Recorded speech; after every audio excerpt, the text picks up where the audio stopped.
Hey, what's up? What's up, dude? You ready? Yeah. Sweet. Yes!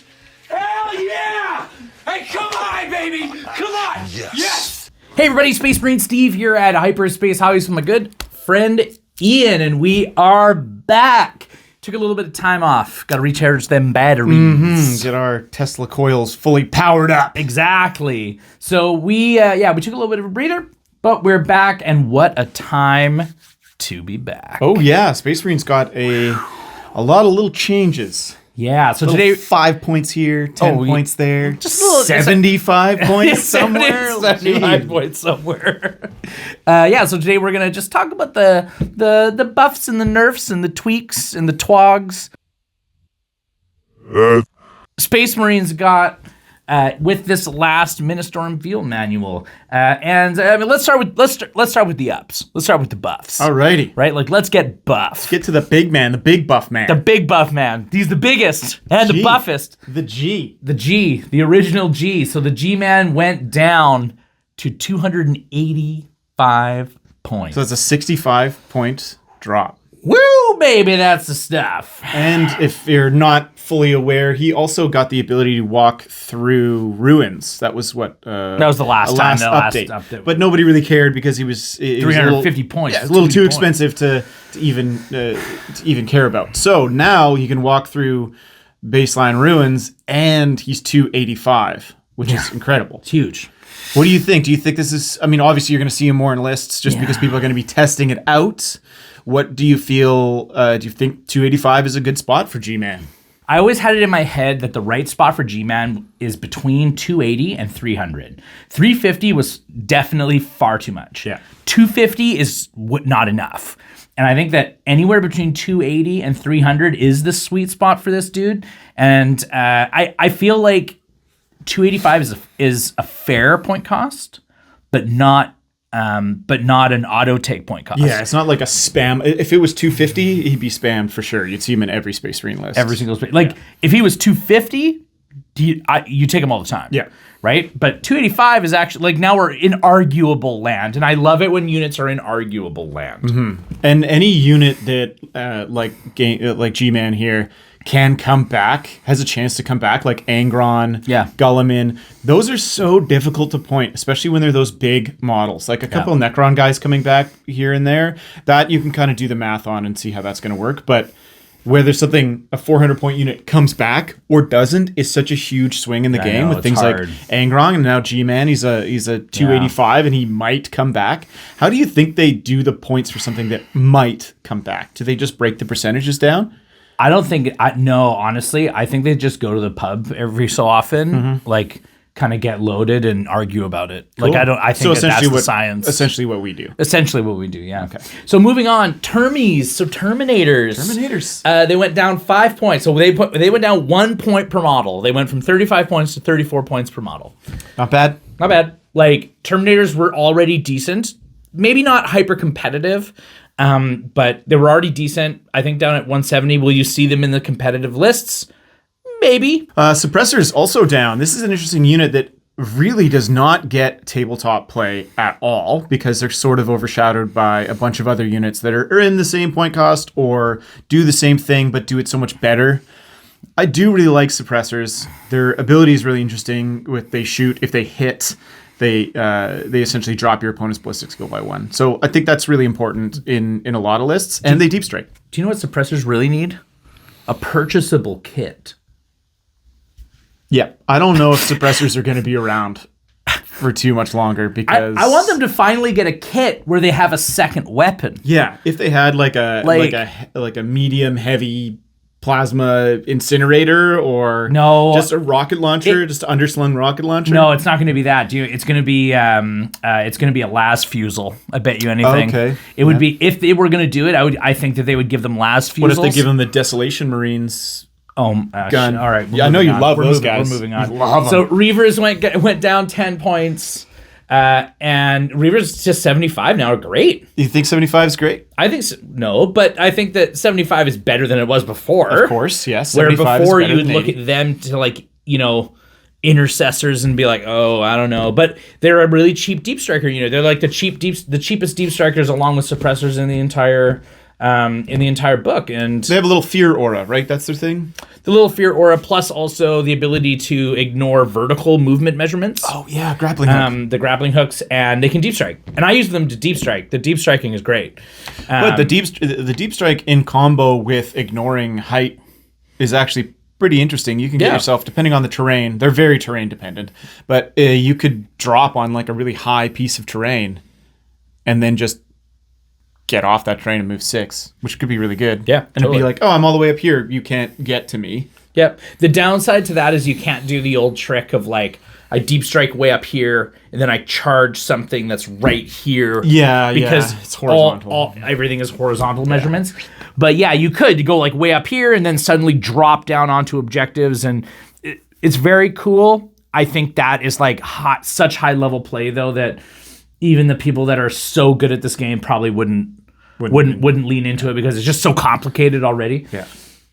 One of my, I was upset when this model came out because it sort of took the place of old models that we have. The Ballistus Dreadnought, down 130 from 140. That's a 10-point drop. It's okay. I really like this thing. I think it should compete with the other firepower style kind of units that it's in the same. It's the same price as a realm. Predator now. Yeah, same price as a Predator, and I think it's better than the Predator.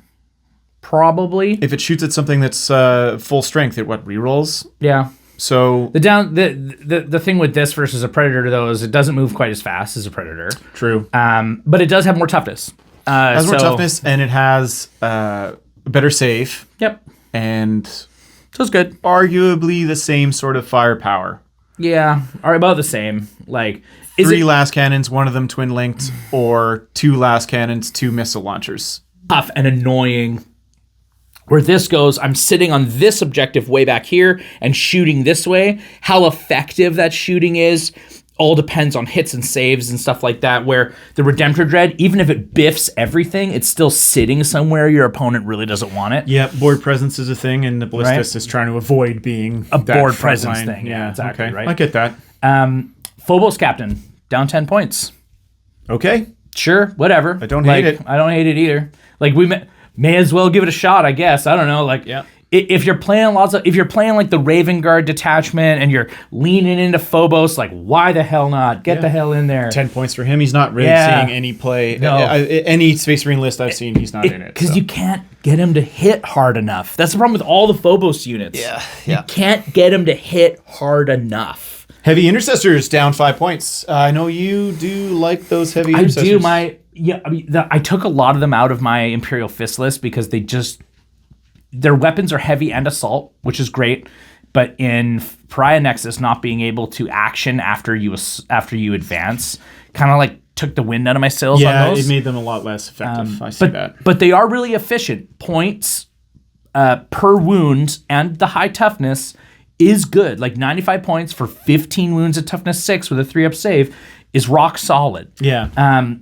The problem is it's just kind of clunky, right? Like if you're looking for battle line, 75 points for 5 assault intercessors, right? Might be a little bit more attractive. Or the sticky objectives on regular intercessors might be a little bit more attractive. Where this, it's tough, sure. But if your opponent has an answer to the toughness, as I have learned in playing my Imperial Fist list all the time, if your opponent has an answer for the toughness, it almost doesn't matter. Right. Right? Yeah. But it's still anytime the points go down, great. It's great. Yeah. ATV down 10 points, 60 points for the all-terrain vehicle of the Emperor. Now this is getting into quasi-spammable 8 wound models. I agree. Like we're getting into if this was 50 points or 55 points. Yeah, they'd be spammed. I think you'd see them all the time. I think 60 is maybe the sweet spot. I almost wouldn't have gotten this aggressive with it. I think I maybe would have gotten I think I would have maybe gone to 65. But at 60 points, a multi-melta is hilarious, and it has 8 wounds. That's why the multi-melta or the Gatling cannon means almost nothing. It's The fact it's got 8 wounds. Fast. It's fast. Wounds, yeah. It's So got I 8 mean wounds. that alone, it can speed up. It can do board control. It can block your opponent in lanes that the opponent want to move. Yeah. You know, it's got it all. That's 60 points is great. Yeah, and if you strap them onto the Outrider squads, because Outriders went down recently, right? I think they're 80 points They're now. 80 points now, Yep. right? And so what that means is that they're 4 wounds apiece. They are. So that would mean 20 that wounds. you have 20 wounds for 140 points. Yeah, it's pretty solid. Obnoxious. Yeah. Right? Like, and if you play them in like Stormlight, let's say you actually played like White Scars and you just spammed all of this, you actually have so many wounds at toughness 5 that, yeah, maybe your opponent has the firepower to like mess with it, but really you could go like, you know, squad of dudes, and you have 60 wounds for sub 500 points. Mm-hmm. And at that point, you go, like, I'd really like them to do damage, but I don't really care. I just use them as gum. And just rev those bikes forward, slam into your opponent, try to gum them up, slow them down, make moves with all your other stuff. Yeah. Like, and you don't even need to go hard. The 3 of them, like, Outriders, ATV, Outriders, ATV, Outriders, ATV, because you only have 3 Outrider squads. But like the 3 Outrider squads done like that are 420 points. And then you could also have ATV, and ATV singular. Yeah. So that's kind of interesting. It might be gonna go something nuts that we with could it. explore later on a different kind of thing. I actually would be. It sounds like a good list. I bet you could do it. Okay. I bet you could do it. And then actually to pair with that, triplicate war suits, because the yeah. war suits went down to 125. 15-point drop. It went from 140 to 125. Now this is one of my. I don't like this unit. One of the main reasons I don't like this unit is because its close combat is better than everything else, which is very frustrating. I don't know why it's strength 14 and everybody else is strength 12. Yeah, it doesn't make any sense. For the Dreadnoughts, it's just dumb. Doesn't make any sense at all. Yeah, it doesn't make any sense. It is armor 3, though. So, Toughness 8, only 2, right? I mean, honestly, this is one of those things that this is not a unit that can actually stand out in the middle. It's not a unit that can ever go out and accomplish things. This is the way that I've been playing them in my Raven Guard list. This is a unit that sits and waits. Right? It sits and waits. It scouts forward into a really advantageous and annoying position. I think for 125, it actually is fair, right? Because it does have an uncomfortable amount of guns for that. For that point cost. And its close combat is very scary. Its close combat is scary. It does damage. The problem is it's just not tough at all. Like, may as well be made of paper. Well, toughness 8 with what? 11, 12 wounds? 13? Melt is wounded on 3. Right? Like, most of the time, a Melt is going to wound vehicles on 4s or 5s. Yeah, and you don't even get a save. You don't even get a save. So, like, literally one squad of Eradicators just picks this thing up. Right. So, like, you know, yeah. Speeders. The speeders. They all went down, respectively. So, they went down 10 points, 15 points, and 25 points. Yeah, which is huge. Yeah. All of them went down. I think, in general, the speeders are probably going to be played more now. Or, at very minimum, they're going to be... they're going to be experimented with more. I mean, they're strong, not so much because their shooting is ultra effective. It's the buff that they provide for your guys. Yeah, totally. So you can remove cover. You deal. can put negative armor on anything that isn't a monster or vehicle, and you can get +1 to wound versus monsters and vehicles. It's good. So they kind of do all these interesting army buffs. They fly. They move pretty far, so you can jump over stuff, which is really nice. Decent guns, and now very competitive point costs. It's good stuff. In terms of nerfs, so that we did get hit with some nerfs, which is tough because Space Marines were already at like a 40% win rate. Yeah, they weren't doing great. And we're just talking like core book Space Marines, so not like Space Wolves or Blood Angels or Dark Angels. Regular book Space Marines, which have always struggled in comparison to the other ones, are only at a 40% win rate. And so when I see nerfs, it does make me like nervous in general. So, but I do agree with most of these actually I really agree with one and actually 2. I agree with 2.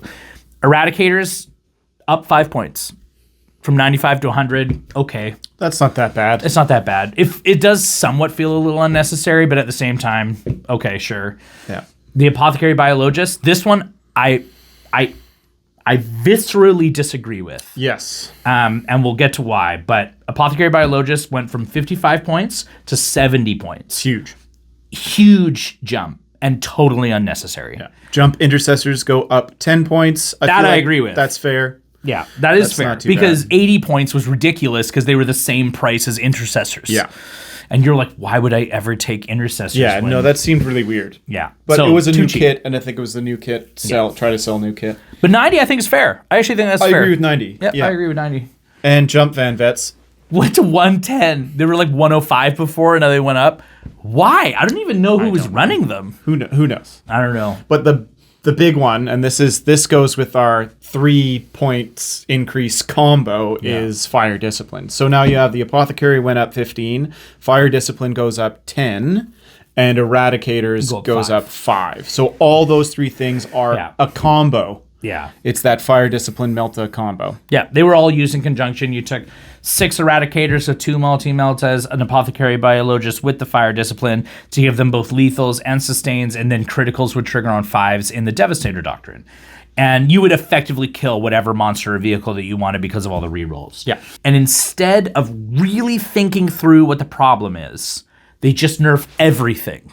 All of it. They go, we're not actually sure what the problem is, so we're just going to nerf every single piece of the combo without thinking about how that actually affects the remainder of the book. So, for example, Eradicators, at 95 points, I actually thought that was really fair. I don't think you heard a lot of complaints about them being 95. Their guns are great. They're moderate wounds. But they also only shoot one, or like 3 of them will shoot 4 times, one with a multi-melta, and the multi-melta will hit on 4s. Yeah. And they are just an infantry unit. They don't have invols. They're just Gravis dudes, and there's 3 of them, right? Yeah, okay, you put them all together, okay, but they're 180 points then, or whatever. Sorry, 190 points then, and it's good, sure. Then you put the Biologist in there. Biologist is solid, 55 points, okay.